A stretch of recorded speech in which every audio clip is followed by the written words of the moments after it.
Vou já movendo agora, então, adiante para a segunda das falas, não é? Um pouquinho de atraso, mas só um pouquinho.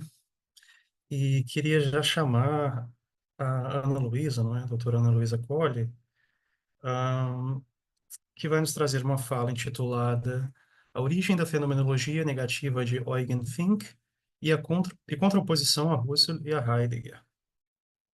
E Ana Luísa é uma pesquisadora de pós-doutorado, não é? Em filosofia, com uma bolsa Cap Sprint, não é? Na UFMG, e que tem uma atuação em temas de direitos humanos, não é? No eixo temático Big Data, inteligência artificial, examinando também implicações disso na sociedade, não é? É fundadora de um grupo de pesquisas intitulado Rede de Estudos sobre Democracia e Desinformação, que é uma rede de composição interdisciplinar, não é? Ligada ao Instituto de Estudos Avançados Transdisciplinares da UFMG. É, Ana Luísa é doutora pela Bergische Universität Wuppertal, não é? Na Alemanha, e também pela Charles University, em Praga, na República Tcheca. O mestrado dela é obtido em filosofia pela UFMG e também pelo programa europeu Erasmus Mundus, Euro Filosofia. Ela atua em fenomenologia geral, não é? Com enfoque na fenomenologia alemã e ainda maior enfoque nos pensamentos de Fink, Heidegger e Husserl, não é?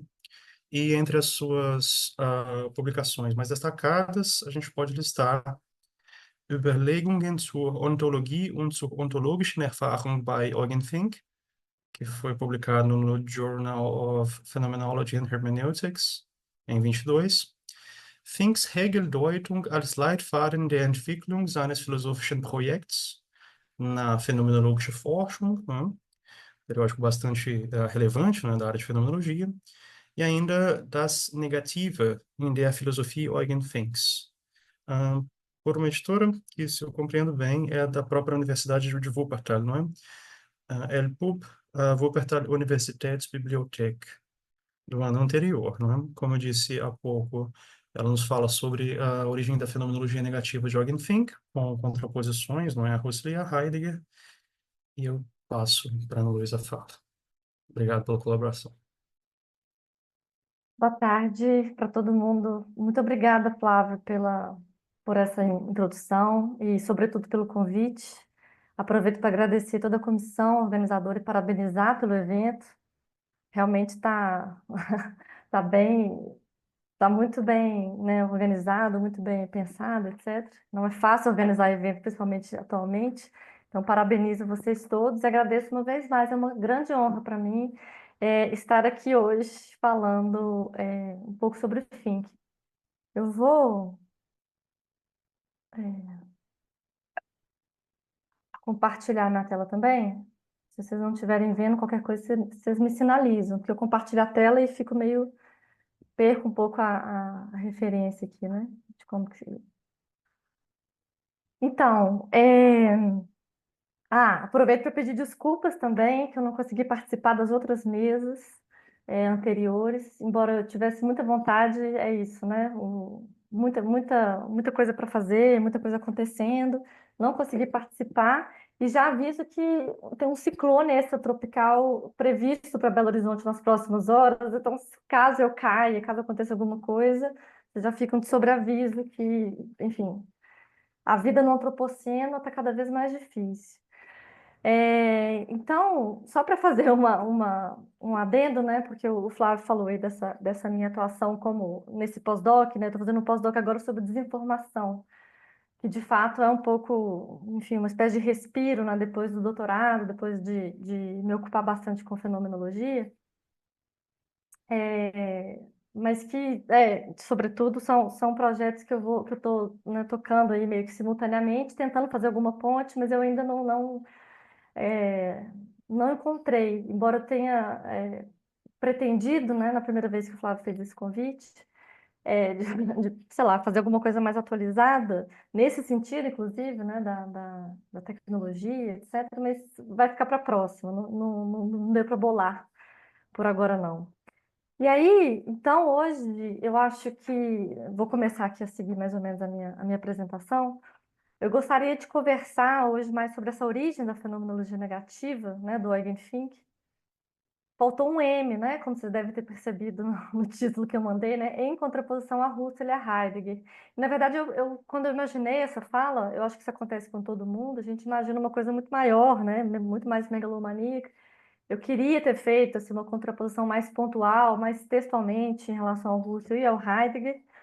No fim das contas, a coisa foi ficando muito grande e eu privilegiei um pouco mais o caminho do fim, que vou deixar meio que né, comentários mais marginais, essas contraposições de Husserl e Heidegger, embora eu comece então pelo Husserl e faça né, algumas passagens pelo Heidegger também, mas eu acho que é importante apresentar o fim, e aí a contraposição de Husserl e Heidegger ela está presente no sentido de que eu vou apresentar isso que o Eugen Fink propõe, né, na sua tese de doutorado, que é publicada em 29, como um projeto de fenomenologia que, de fato, se propõe a ser uma espécie de terceira via entre o Husserl e o Heidegger, ou seja, ele está tentando. A gente pode pensar que talvez seja em razão do fato de que o doutorado dele foi orientado por Husserl e foi avaliado tanto pelo Heidegger quanto pelo Husserl em Freiburg. Então, talvez ele tivesse tentando agradar ambos naquela posição quase impossível de agradar gregos e troianos. Então, assim, tem uma espécie de amarração muito interessante entre posições tanto de Husserl quanto de Heidegger, mas principalmente no sentido de pontuar, então, esse projeto fenomenológico do Fink, desculpa, que eu chamei de fenomenologia negativa aqui, porque uma opção seria ter falado da fenomenologia meôntica, que eu gosto de usar como sinônimo, assim, não como sinônimo, eles apontam para uma sobreposição desse projeto do Fink, que eu vou tentar comentar muito rapidamente ao longo da apresentação, porque meôntico acabou sendo o título oficial, né, digamos, do projeto fenomenológico que o próprio Eugen Fink dava. Mas, nesse sentido dessa contraposição ao Husserl e ao Heidegger, nesse ponto especificamente, acho que o termo de fenomenologia negativa, e aí eu pretendo chegar nisso, esse é o, digamos assim, o objetivo da minha fala hoje, descreve melhor, talvez, essa concepção, esse projeto que ele pensa. Então, esse texto que eu vou partir dele é o Presentificação e Imagem, que é a tese de doutorado dele, que é um texto de 29, como eu estava dizendo. E esse texto, ele já é fruto dos primeiros anos de assistência ao Husserl, né? O Fink, não sei se todo mundo sabe, mas de todo modo ele foi o último assistente do Husserl, foi assistente do Husserl nos últimos 10 anos, é, foi mais do que um assistente, né? Segundo várias cartas do Husserl, ele era uma espécie de colaborador, um colaborador mais próximo, com quem o Husserl se encontrava diariamente, faziam longas caminhadas, e ele pensava, né, ao vivo, ele diz assim, essa Synphilosophie, né? O filosofar junto, que o Fink proporcionava para ele. Então, esse texto já está, né, nesse registro desse trabalho conjunto com Husserl, e ao mesmo tempo é um registro em que o Fink era aluno, né, do Heidegger também, em Freiburg.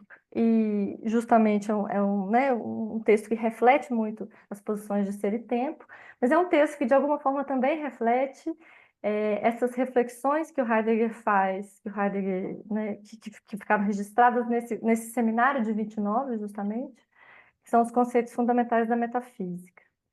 Então, a título de contextualização assim, muito, muito básica, eu quero começar só com essa. Ah, não, aqui ainda não é contextualização. Eu quero só começar com uma espécie de spoiler, que é né, onde que eu quero chegar, só para que vocês imaginem isso como o fio condutor do que eu vou falar agora, né? Tem uma citação do Fink, e esse PW é basicamente são duas obras, agora em 4 volumes, esse é o segundo volume dessa coleção, que reúnem as notas de trabalho de estudo do Fink.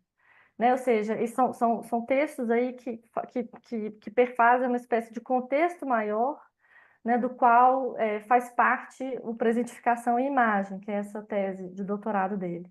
Numa dessas notas, que são essas notas pessoais, né? Isso aí não estava, o Fink não escreveu isso para publicar.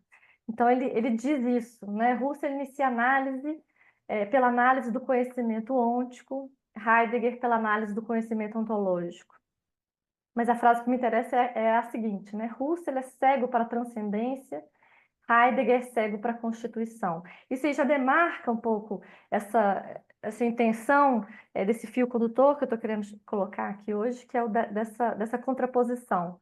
Né? Esse primeiro projeto do Fink, que eu estou chamando aqui de né, fenomenologia negativa, mas poderia ser fenomenologia meôntica, ela tenta responder, por um lado, a essa cegueira do Husserl ao problema da transcendência, a transcendência que ele está usando esse termo no sentido do Heidegger, ou seja, de fato, o mundo, o mundo, né, o mundo circundante, ele vai inclusive recuperar esse termo do von Höxbull, que o Heidegger coloca, né, Umwelt.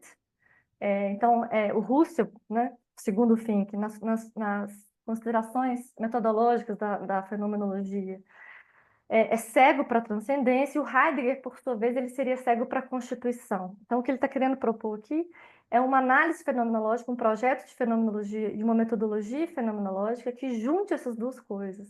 Uma consideração do mundo, do Umwelt, do mundo em que o ser já está aí, né, o Dasein, e, ao mesmo tempo, o mundo que se constitui para esse Dasein, para esse ser aí, em termos da constituição intencional, das vivências que esse Dasein mesmo faz. Então, um contexto mais especificamente husserliano é justamente nessa imbricação, né, dos problemas da temporalidade da Constituição, que aparece, em primeiro lugar, nessas lições sobre a fenomenologia da consciência interna do tempo. E aí, pois esse aqui era o lugar em que eu ia, inicialmente, na ideia original da minha fala, tinha a ver com isso. Eu ia tentar explorar essa ideia dessa dupla intencionalidade da retenção, né, que tem a ver com isso aqui, ó. Ai, fica muito pequeno, né? Acho que não dá para ver direito. De todo modo, aqui tem aqueles três níveis da constituição temporal dos objetos, né? O nível mais externo, que é esse dessa constituição do tempo objetivo, né? O nível noemático, objetual, que é esse nívelzinho que aqui nesse esquema aparece aqui, nesse primeiro lugar. Não sei se vocês estão vendo o mouse, né? É o primeiro, é o mais alto dos níveis. A constituição do tempo dos objetos. Em segundo lugar, a constituição do tempo imanente, né, esse nível noético, o nível dos atos da consciência. E aí aparece, né, nesse texto aí de início do século, de início do, né, 1905, por aí, esses três níveis, do qual o terceiro seria justamente o fluxo absoluto da consciência constituinte do tempo. Que é isso, né? Aí você tem essa ideia da constituição, né, de uma intencionalidade que é horizontal, né, que constitui os objetos intencionais à medida que constitui a si mesmo, e essa intencionalidade vertical, então, que é a intencionalidade desses próprios atos, né? Enfim, um pouco isso. E aí, dando um passo um pouco além, só para contextualizar, né, de onde o Fink está partindo, tem essa coisa, que essa passagem um pouco enigmática de ideias 1, que está no parágrafo 81, em que o Russell justamente se vendo, né, as voltas com esse problema de pensar, então, bom, se a consciência atua constituindo os objetos temporalmente, o que constitui a temporalidade dessa consciência, né, o fluxo, aí, né, justamente essa hipótese do fluxo, né, do presente, né, do fluxo constitutivo que constitui os objetos na medida que constitui a si mesmo. Em alguma medida, ele diz isso, né? O absoluto transcendental, né, que alcançamos por meio das reduções, o absoluto transcendental aqui fazendo, né, às vezes, desse fluxo constitutivo, né, não é, na verdade, o termo último. Ele é algo que se constitui a si mesmo, em certo sentido profundo e inteiramente próprio, e que tem suas fontes originais no absoluto último e verdadeiro. Aqui é um ponto que o Fink pega para falar um pouco dessa origem meôntica. E aí eu vou só contextualizar muito rapidamente. O meôntico aqui recupera um pouco É uma leitura que o próprio Heidegger faz de Platão, né? Tem o ôntico, né? Tudo aquilo que é ôntico, e o meôntico seria o não ôntico, né? O não ser, aquilo que é anterior a ser, o pré-ser. Né? O Alain falou, inclusive, eu esqueci de parabenizá-lo, Alan, foi excelente, eu falo, gostei muito, aprendi muito. E, pois é, você comentou aí em algum momento, né, o pré-existente, né, aquilo que ainda não tem status de existente, né, para o fim que tem a filosofia meôntica, ela está nesse lugar, assim, ela está tentando definir esse absoluto que, né, existe à medida que ele se realiza, mas antes dessa existência ele não é nada, né, não é um nada no sentido ôntico, talvez como Heidegger pensa, né, mas um nada, é isso, é ausência absoluta de qualquer coisa, nesse sentido meôntico. Mas então, de todo modo, o que interessa aqui um pouco nessa recapitulação, muito breve, acho que já estou me delongando mais do que eu gostaria, é que nesse texto, aquele texto lá anterior né, das lições, o Russell vai, inclusive, propor essa ideia de uma dupla intencionalidade da retenção para resolver esse problema, então, né, daquele terceiro nível da consciência, que é a consciência que atua constituindo o objeto intencional e a si mesmo. Né? Então, você tem aí, essa é a solução do Russell, provisória, né? Essa intencionalidade, então, referente à constituição do objeto, que é uma intencionalidade transversal, né? É a Constituição pensada, então, através desse modelo apreensão, conteúdo de apreensão, taradã, taradã, e, por outro lado, essa intencionalidade constitutiva para a unidade dos objetos constituídos no fluxo. Então, é basicamente isso, digamos, esse é o ponto de partida. Eu trouxe essa ideia da dupla intencionalidade da retenção, porque a gente vai ver que o fim que vai reformular essa estrutura de uma dupla intencionalidade, não na retenção, né? Mas nessa nova categoria que ele vai propor de despresentação, que eu vou chegar então, deixa eu seguir aqui.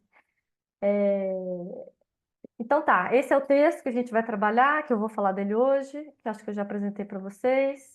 Este texto, a introdução dele, ele começa com a introdução é bem programática, ele diz, bom, eu quero pensar então um tipo de fenomenologia, e isso está implícito no subtítulo, aqui vocês não vão conseguir ler, está muito pequeno, mas o trabalho chama-se Presentificação e Imagem, e o subtítulo é Contribuições à Fenomenologia da Irrealidade.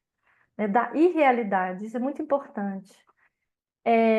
Então, justamente na introdução, ele já está, né, situando programaticamente onde ele quer chegar com essa ideia de uma fenomenologia da irrealidade, e, no entanto, referente ao mundo, né, a Umwelt, naquele sentido do Heidegger.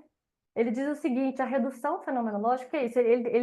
Nesse texto, ele se vale de todo um vocabulário fenomenológico do Russell, mas sempre mudando um pouco os termos, justamente para que esses termos fenomenológicos falem também essa linguagem heideggeriana, principalmente essa linguagem de ser e tempo. E, né, eventualmente, desses seminários aí que antecedem um pouco, e também o próprio como é que chama? Os conceitos fundamentais da metafísica. Então ele diz assim, isso aqui na verdade isso é uma citação, mais ou menos, né? A redução fenomenológica, ela não se esgota na transformação do mundo em noema, né? Os russelianos aqui acho que eu não preciso explicar, né? Mas ela tem, e aí que vem, né? Ela tem a sua própria situação mundana, né, da qual ela emerge e na qual, de certo modo, ela permanece. Então, a redução fenomenológica não é que ela sai de uma situação mundana, né? Aqui já tem um distanciamento importante em relação ao Russell, mas ela parte, ela emerge numa situação mundana, e é nessa situação mundana em que ela, de certo modo, ou seja, não é do mesmo jeito, né, dessa experiência imediata de estar imediatamente no mundo, mas ela permanece de outro modo. Então, a situação da redução, que é isso, essa situação mundana da redução, para o fim, que é o elemento estrutural inevitável, né, da redução fenomenológica, que recebe assim um sentido existencial. Isso é textual, está lá entre as páginas 37 e 39, dessa introdução de presentificação e imagem. Né? Então, aqui ele está chamando de essa situação mundana, da qual a redução parte, ele está, obviamente, falando daquele mundo transcendente. Vocês lembram que, programaticamente, ele queria recuperar para as análises fenomenológicas o mundo transcendente, no sentido do Heidegger. O ciclone está se aproximando. Mundo transcendente, nesse sentido, é aquilo que é já constituído, né? O resultado de uma constituição. Ou seja, ele está querendo, né, trazer justamente o problema da constituição desse mundo enquanto vivência, né, de um eu, de uma vivência intencional, mas pensando nesse mundo já constituído. Então, essa situação, né, do mundo, essa situação mundana, que é a situação transcendente, então, da redução, vai ser o fio condutor das análises fenomenológicas, que ele não vai fazer diretamente nesse texto, mas porque esse texto é um pouco programático ainda em termos de lançar as ideias de um método, mas que, né, que justamente essa seria a ideia. É basicamente isso, né? As análises fenomenológicas, elas têm como fio condutor a facticidade, para traduzir em termos é, Husserl-Heideggerianos, né? Então é isso. A pergunta que se pretende responder, né, com a redução fenomenológica é justamente pela constituição da transcendência. Aqui só a título de organização também, porque eu vou falar um pouco disso. Esse quadro, ele é a partir de um recorte que faz o Franco Volpi. Eu confesso que eu já nem sei mais em qual texto do Franco Volpi está isso, mas que ele, né, é uma sistematização que ele faz do Husserl em termos dos atos da apreensão intuitiva, a partir de Husserliana 23, de ideias 1, basicamente. O que interessa aqui é só essa ideia de que presentação para o Husserl, e agora eu volto no Husserl só para fazer uma contraposição. Os atos de apresentação que o Husserl concebe são basicamente a percepção e a consciência de imagem. E a presentificação, então, vocês lembram, né? O título do trabalho do Fink, que eu estou tratando aqui, é justamente presentificação e imagem, ou seja, ele quer partir disso aqui, né? Mas o Husserl diz, presentificação, então, é uma consciência, são atos, né? Reprodutores, eles reproduzem atos né, que originariamente, de uma consciência originária. Essa consciência originária ela pode ser dada na percepção, né, objetos reais, ou na consciência de imagem, mas também de objetos ideais, etc. De todo modo, interessa aqui essa contraposição de presentação como consciência originária e presentificação como consciência reprodutora de uma consciência originária. Isso é o Husserl, né, como você sabe. O Fink vai complexificar um pouco esse quadro. Eu, obviamente, não vou falar de tudo aqui, me interessa apenas situar a presentificação como uma consciência, como, digamos assim, esse quadro, inclusive, ele nem está tão atualizado assim, porque aqui aparece na consciência de imagens, vocês estão vendo aqui como consciência medial. Eu vou voltar nisso, obviamente, mas a ideia que o Fink quer colocar aqui, e eu não consegui reproduzir isso imageticamente, mas a ideia é que a consciência de imagem, ela é também presentificação, né? A consciência de imagem, ela é medial exatamente nesse sentido, né? Já dando spoiler, ela vai trazer para a presentificação ou para o campo das vivências que ele vai pensar originariamente como presentificação, algo do mundo, né? No caso, por exemplo, na consciência de imagem, a imagem, ou aquilo que ele vai chamar de suporte da imagem, aquilo que é, né, que é o ponto, que é a materialidade, ou sei lá, o ponto ilético que me permite, então, a partir do qual a imagem ou a experiência da consciência de imagem se dá. Então, naquela aquela ideia, então, que eu comecei, que eu puxei, né, lá das lições sobre a consciência interna do tempo, a ideia de uma dupla intencionalidade da retenção, o Fink vai transportar isso para a própria estrutura da presentificação. E aqui vale, então, é, amarrar isso, né?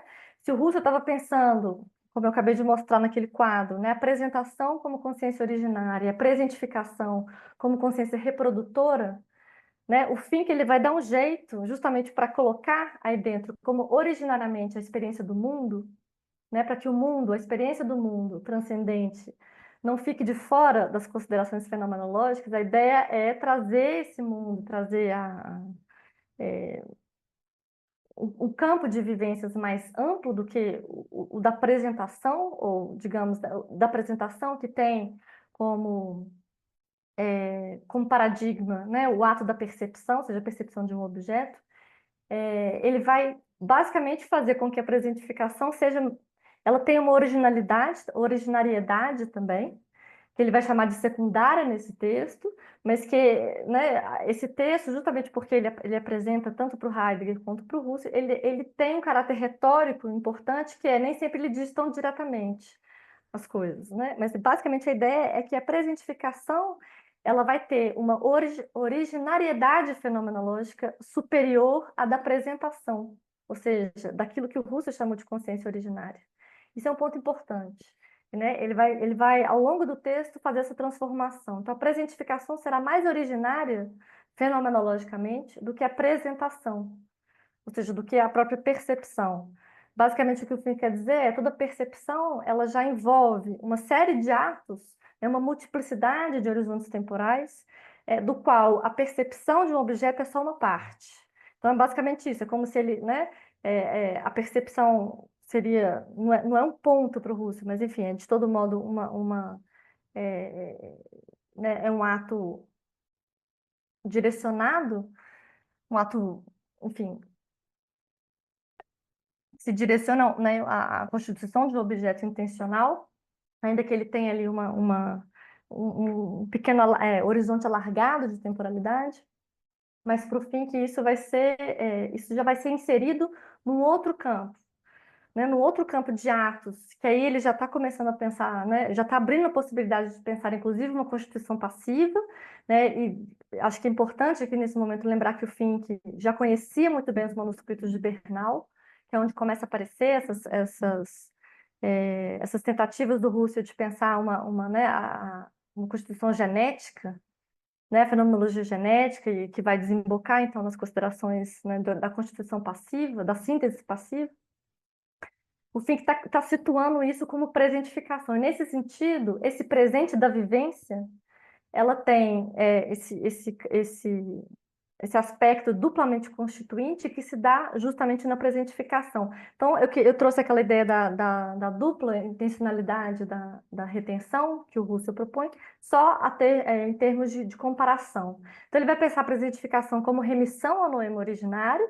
Nesse sentido, há também, né, a função da presentificação como aquela consciência reprodutora, tal como o Russell tinha identificado, e, no entanto, existe é, essa outra ação constituinte da presentificação, que é como modificação de uma outra presentificação.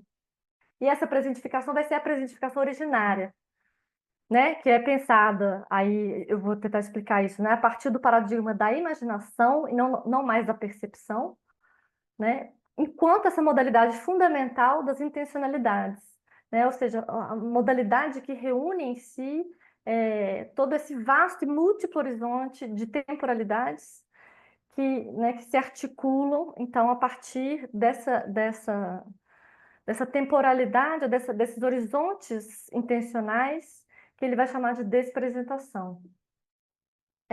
Então, a presentificação é um todo, ou seja, seria, digamos, o conjunto, né, de presentação, né? Como eu estava dizendo, a apresentação para o fim, que é uma espécie de parte desse todo da presentificação, ele é o todo de presentação e copresentificação, né? No seio do qual os atos perceptivos de presentação acontecem. Ele localiza os atos perceptivos de presentação dentro né, de um campo maior de presentificação. A presentificação, então, é considerada como esse horizonte temporal originário. Ele vai chamar, né, como eu estava dizendo, um sentido secundário em relação ao sentido originário, né, e impressional dos atos de apresentação, mas nesse texto ele vai falar isso, é um horizonte é um sentido secundário de originário, e, no entanto, nos outros textos, nesses textos nessas notas, né, que eu citei aqui, esses 4 volumes, ele vai dizer, bom, mas isso fenomenologicamente ela é mais originária do que a consciência de apresentação. E por que é importante, então, pensar ou pensar a presentificação, por que isso importa, né? Pensar a presentificação como originária, ou como mais originária, ou como fenomenologicamente mais originária. Como eu estava dizendo, porque é aqui o fim que vai situar o problema da constituição, né? E não só a constituição das vivências intencionais, porque ele vai complexificar isso aí, né? Como eu mostrei para vocês no quadro, ele vai situar um monte, né, os atos de consciência que ele vai complexificar em relação ao quadro básico da fenomenologia russeliana, ele vai colocar aí, e isso se constitui também nessa presentificação. Por exemplo, né, para dar um exemplo aqui, ele vai dizer a recordação do presente, né? Ou seja, o fato de que eu percebo alguma coisa, mas eu percebo várias outras coisas quando eu estou percebendo um objeto, né? E tudo isso constitui também o campo da percepção do que o Russell vai pensar também como, né, a necessidade da síntese de adumbrações, de adumbramentos. Nossa, gente, desculpa, mas tá caindo cada raio aqui que eu tô ficando apavorada. Não sei se vocês estão ouvindo, mas enfim, tá meio difícil. Bom, vai constituir então esse campo das vivências intencionais, mas vai constituir também o campo desse umvelt, desse mundo circundante, desse mundo transcendente que nos antecede. Isso é importante. O Fink vai criar, ele vai especificar, principalmente nos textos que são satélites, digamos, a este texto específico, né, de presentificação e imagem, ele vai especificar essas outras formas de constituição, né, russerianamente a gente poderia dizer de constituição passiva, que são essas, ele vai chamar de Umstand, né, Instand, que são essa constituição da disposição no mundo, né, digamos assim, do recorte, sei lá, social, econômico, geográfico em que a gente está no mundo, e a constituição também né, da própria finitude, ou seja, da própria incidência individual, né, singularíssima da nossa existência nesse mundo, então, que também é uma espécie de recorte. Tudo isso nos antecede, né? Não a nossa existência, mas eu digo, né, a gente já herda o mundo como teia de sentidos e como né, uma localização, que é isso, né, desse mundo que me circunda e que me determina também. Isso é importante porque, isso eu esqueci de colocar aqui na apresentação, mas o Fink, talvez vocês saibam, mas, enfim, para quem não sabe, o Fink foi o assistente colaborador a qual o Russell encarregou de escrever, né, de redigir, de dar forma final às reflexões dele, Russell, sobre o tempo, né? Então, Fink se encarregou da escrita desse livro sobre o tempo, que seria, né, que pegaria essas reflexões e esses horizontes abertos de possibilidade que o Russell escreve nos manuscritos de Bernal, ou de Berna, né? E, ao mesmo tempo, os resultados dos manuscritos C. Seria talvez os últimos escritos de Russell sobre o tempo. E o Fink teria que escrever isso, né? O Fink foi encarregado. E aí tem, inclusive, um relato interessante do von Hermann, que antes de ser assistente do Heidegger, foi assistente do Fink, em que diz, olha, eu vi isso, ele escreveu esse livro. Esse livro estava escrito, eu tive na mão esse livro que se chamava, então, Zeitbuch, né? O livro do tempo. Só que esse texto, esse livro, essa obra, enfim, nunca foi achada. Então, o von Hermann, ele mesmo, né, quando ele relata isso, ele diz, olha, e eu desconfio que o Fink queimou esse texto, porque ele queimou várias coisas antes de morrer, pouco antes de morrer. Mas, de todo modo, o Fink devolve os manuscritos de Bernal tardiamente, né, aos arquivos Russell, porque porque, enfim, ele ficou ainda com esse projeto ele alimentou até o fim da vida, quando ele renuncia, né?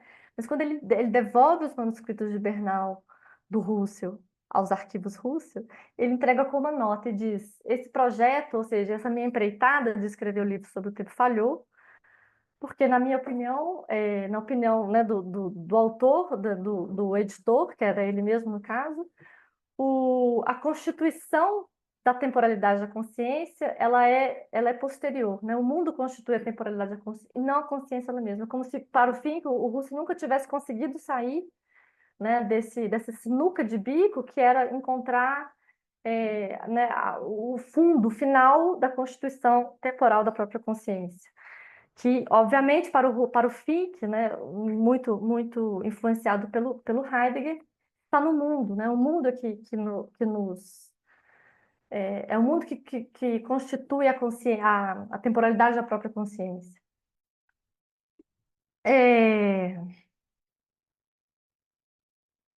Isso aqui sobre... Peraí, presentificação. Ah, bom, isso aqui é uma citação do Presentificação Imagem, PI. Eu acho que eu fugi um pouco, bom, mas eu vou ler aqui, que talvez eu me lembre porque eu coloquei essa citação nessa ordem. Pertenceria, talvez, ao sentido mais autêntico do presentar. Ah, sim, eu estava falando exatamente disso, né? Do ato de presentação, da percepção. O fato de que ele também tem em si uma horizontalidade em relação à qual ele estabelece uma relação análoga àquela entre recordação e passado, entre recordação antecipativa e o futuro, questionando Rússia, né?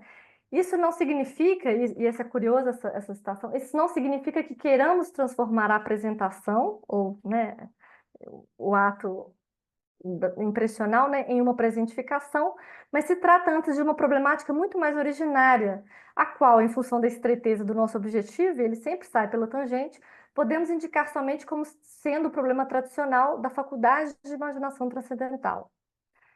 Somente a partir disso é que a unidade de espaço e tempo se deixaria elucidar radicalmente.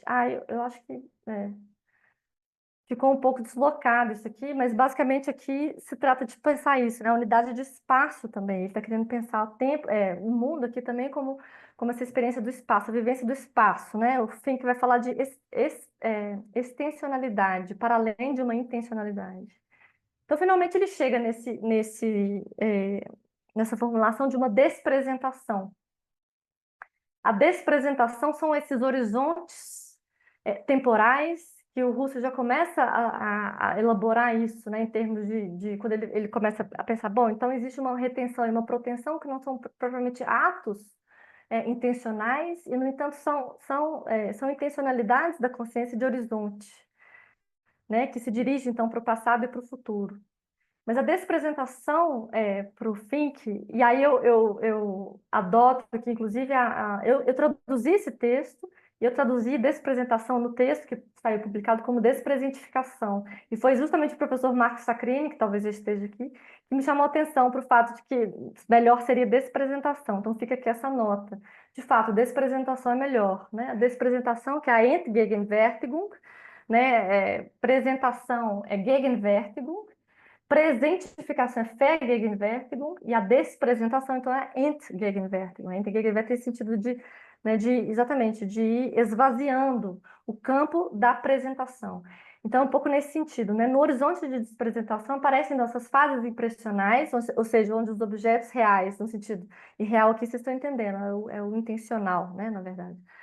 Esses objetos impressionais, eles se sucedem e deslizam, né? E, ao mesmo tempo, nesse sentido desses horizontes temporais que as vivências intencionais se articulam nessas múltiplas fases temporais. Mas é onde a gente vê. Nesse ponto é que eu queria ter chamado a atenção para quando Heidegger fala, né, sobre aquele segundo modo do tédio lá nos conceitos fundamentais da metafísica, ele diz, bom, no segundo tipo de tédio, é como se a gente experimentasse então o próprio tempo, justamente porque a gente consegue chegar nesse estado de esvaziar, né, todas as impressões, todos aqueles objetos que estão ali na minha experiência. Eu vou tirando eles ali, eu vou esvaziando, como se fosse uma espécie de experiência do tempo, do passar do tempo. Né? A despresentação é um pouco isso. Por isso, nesse sentido, ela faz ver, ela traz, né, a experiência, essas fases impressionais, né, enquanto faz ela mesma. Então, enquanto aquilo na qual os objetos reais aparecem e sucedem e deslizam, né? E aí, basicamente isso, a despresentação, ela se caracteriza por essa latência fundamental. Ou seja, eu gosto de pensar assim, é como se fosse uma espécie de cenário, né? Assim, de palco onde as coisas, então, onde as vivências impressionais vão acontecer. Nesse sentido, ela é condição de possibilidade de toda a experiência do mundo, né? Ela é o onde essas apresentações, elas, né, me vêm de encontro e se misturam com todas as demais articulações intencionais das presentificações, ou seja, desse campo um pouco ampliado, né, de atuação intencional da consciência, que vai envolver sempre memória, rememoração, expectativa, fantasia. Ou seja, a despresentação ela abre um pouco essa condição de possibilidade do encontro entre uma consciência que está atuando em várias extases temporais, em vários atos de consciência diferentes, e aqui, né, e o ponto no qual ela se encontra com o mundo, que é onde aparece, então, por onde entram, então, os objetos intencionais. Vou pular um pouco essa coisa do fictum, do ficta, eu não acho que não é tão importante, não. Aí eu queria, na verdade, ler, não sei se eu vou conseguir abrir. Ok. Ixi. Bom, não vou conseguir trocar. Eu queria trocar o que eu estava apresentando aqui, mas não tem problema. É, Então, deixa eu voltar, já que eu não vou conseguir mostrar, deixa eu voltar no negócio do ficta, né? O fictum é, que é onde vem também, né, o ficcional, o fictum, no sentido desses atos da fantasia, que ele vai chamar, né? Os atos, tem um parágrafo, que é esse parágrafo 23, de presentificação à imagem, que o Fink vai apresentar os fictum, então, como objetos é, da fantasia, né? Os objetos da fantasia. Isso vai e da imaginação. Isso conecta um pouco com o que eu tinha dito anteriormente, que o paradigma das presentificações para o Fink, justamente por não ser uma relação com um objeto intencional apenas, mas com um todo, né, de múltiplas incidências de temporalidades e de objetos constituídos, a unidade paradigmática da vivência intencional, que corresponde às presentificações, né, as Vergegenwärtigungen, vai ser exatamente o da imaginação, da fantasia. E por que isso, né? Porque é essa concepção de uma interioridade preenchida, ou seja, né, dos atos intencionais em que podem ser vastamente e multiplamente preenchidos. O que ele vai querer chamar a atenção aqui é que é isso, que toda percepção, ou todo contato com o mundo, ele já sempre se insere nisso, né? Que é nessa rede inclusive de afetividades, né? Ou seja, numa rede de vivências muito mais amplas do que apenas né, uma consciência intencionante. Toda vez que a gente percebe, essa percepção já está inserida nessa, né, com uma série de memórias, de projeções, de expectativas, de fantasias, né, de imaginações. Então, só que justamente ele está tentando a unidade paradigmática da presentificação, né, no sentido de que ela ainda não está, de que ele não está pensando isso como apresentação, ou seja, como acesso direto ao mundo. Isso virá depois, é aí que eu quero chegar, com a consciência de imagem, né? Então, é um pouco isso, a ideia de que tudo isso que acontece, né, dentro da consciência intencional, em termos dessas presentificações, elas não podem ser submetidas mais a essa divisão de objetos entre imanentes e transcendentes. É como se isso tivesse ficado, é, essa diferença não fizesse mais sentido. Porque é isso, na verdade, tudo está acontecendo ali, e tudo que vem do transcendente, ele é imediatamente colocado dentro desse circuito de várias outras coisas. Então, é como se, né, é o que ele vai dizer, a gente nunca percebe, a gente nunca se lembra de alguma coisa que eu percebi tal como foi, mas eu percebo uma situação de percepção, não um objeto percebido. É um pouco nesse sentido. E aí é que ele vai falar de irrealidade, aqui que me interessava chegar desde o início, né? O objeto, então, da irrealidade, aí vocês vão lembrar que o subtítulo desse texto do fim, que é, né, Contribuições à Fenomenologia da Irrealidade, a realidade aqui não é o puro não ser, obviamente, mas o que ele está chamando de irrealidade aqui é esse não ser que se incorpora ao ser dos objetos intencionais e que, portanto, está implicado no seu sentido, né? Justamente, não é a apresentação que me interessa, apenas aquilo que eu constituo na minha percepção, mas todo o campo da vivência mais ampliado, né? Que traz consigo, então, toda essa borda de não ser, né? Toda essa borda de irrealidade, mas que co-implica o sentido daquilo que eu experiencio também como real, também como percepção. E aí, essa irrealidade, ele vai pensar essa realidade a partir da imagem, né, a partir da consciência de imagem, mas aí, já me encaminhando para o final, para não estourar o tempo, a imagem vai ser, então, como a imaginação, e aí é curioso, porque como a imaginação é pensada, né, nesse sentido da estrutura paradigmática da presentificação, a imagem, ela vai ser, né, a experiência da imagem, a consciência de imagem, é a estrutura paradigmática disso que ele vai chamar de ato da consciência medial.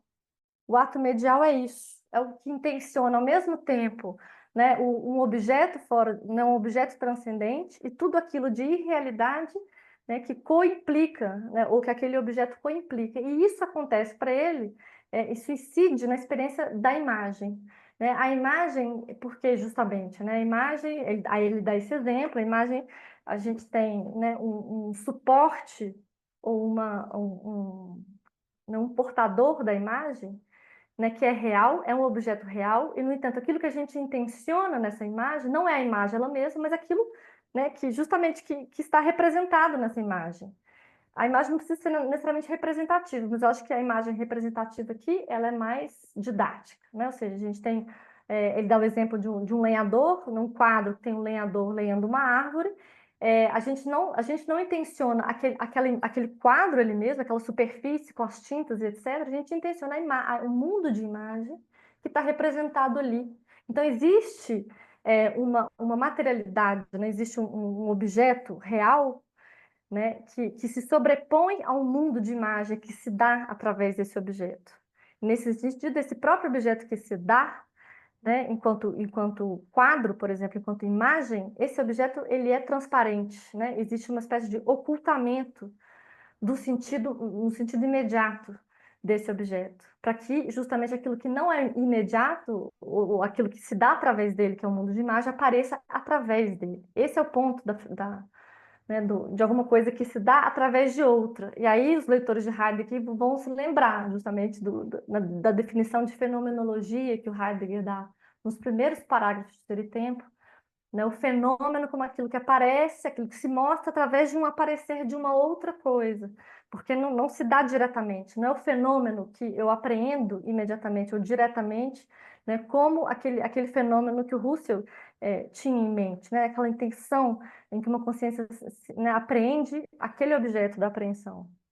Então, a imagem, ela realiza, digamos, essa experiência que o Fink quer eleger como a experiência, ou como a experiência paradigmática das análises fenomenológicas, de uma fenomenologia, então, né, meôntica ou negativa. E aí a imagem, então, tem essa ideia, tem esse caráter de uma totalidade unitária e corpertencente, de portador, né, ou suporte real, que é a própria imagem, e o mundo da imagem por ele transportado, né, ou por ele suportado. É supor que, aí é uma citação do final de Presentificação e Imagem, que é supor que o mundo de imagem possa existir separadamente, é uma suposição totalmente absurda, né, separadamente desse suporte, ou desse portador da própria imagem. É uma suposição totalmente absurda e significa compreender a intencionalidade da consciência de imagem, por princípio, de maneira equivocada. O mundo de imagem está sempre e essencialmente unido a um portador real, né? Aí ele vai dizer, não ocorre aqui o mesmo que no caso das presentificações? Isso é uma citação. Evidentemente não. E qual que é a diferença, né? A diferença é exatamente essa. No mundo, na consciência de imagem, a gente tem se a presentificação, para voltar um pouquinho, a presentificação tinha como estrutura paradigmática aquele da fantasia, né, da imaginação, no qual a gente poderia ter um objeto, né, uma percepção, uma apresentação perceptiva dentro dele, mas que ele estava ali todo composto de alguma coisa, enfim, para dentro, né, dentro desse mundo, né, da produção intencional de tempo, das vivências intencionais de diversas temporalidades, etc. Na consciência de imagem, o Fink coloca, ele como é que se diz? Ele descobre sistemicamente ou sistematicamente o lugar de uma experiência de um fora, né, de um transcendente, do qual depende, então, também aquela experiência, ou seja, aquela experiência intencional de dentro de um eu, relacionado, então, àquele ponto de fora dessa consciência, que é exatamente o suporte, ou o portador, né, que é a imagem real. Então, ele vai falar, inclusive, de uma cisão de um eu, que faz essa experiência do mundo. Por um lado, a gente tem esse sujeito do mundo real, que é aquele que percebe a imagem como suporte, né, ou como portadora da imagem, que percebe o quadro, e ao mesmo tempo você tem incidindo, né, no mesmo momento do agora, o sujeito de um mundo irreal, ou seja, da confluência de todas as fases temporais e atos de presentificação. E nesse sentido, a imagem, ela não é apenas o suporte, ou a portadora de um mundo de imagem, mas ela é exatamente o correlato desse ato medial. E é esse ato medial que interessa ao Fink aqui, né? Então, para concluir, aí realmente eu passei um pouquinho, mas enfim, o sentido de uma fenomenologia negativa é isso.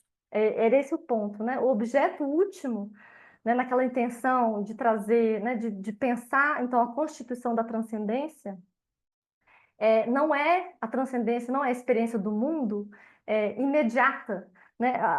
Aquela mera experiência da facticidade ou da dimensão prática e imediata. O Fink quer dizer que a fenomenologia deve se ocupar com a experiência do mundo, sim, mas uma experiência mediada, né? O que ele vai chamar é de despertar isso que a gente vive, né, de forma adormecida, que é, né, de forma nessa pré-compreensão, como aquilo né, nos termos do Heidegger, mas não próprio aquilo, não é exatamente este o objeto, né? Essa existência apenas que se dá aí nessa facticidade, mas algo que se mostra através dessa facticidade, que seria então, por exemplo, uma questão sobre né, uma experiência que é o próprio conceito de experiência, né? Ou seja, né, apropriar-se do sentido de uma experiência fenomenológica, que é o do sentido do mundo, que é um sentido de pensar o impensado da própria existência, né? E esse impensado, né, da própria existência, ele não se dá, obviamente, imediatamente, mas ele se dá negativamente. Assim como o mundo de imagem, que ele mesmo não tem uma aparência, ele se dá através daquilo que aparece da própria imagem, ou seja, essa modo de doação indireto. Então, esse ato medial, mediado por isso, porque o médio está exatamente aí, ele está entre, né, a experiência do transcendente e a experiência da multiplicidade imanente. É nisso que a gente deve buscar o objeto das análises fenomenológicas. Nesse sentido, tem um pouco, né, tem esse eco, né, do Heidegger, de Ser e Tempo, que ele diz, né, não é no sentido habitual do fenômeno, ou seja, aquilo que se mostra, mas é exatamente do não mostrar-se, né? Naquilo que o aparecer de um ocultamento revela, né? Nessas formulações paradoxais que são muito típicas do Heidegger.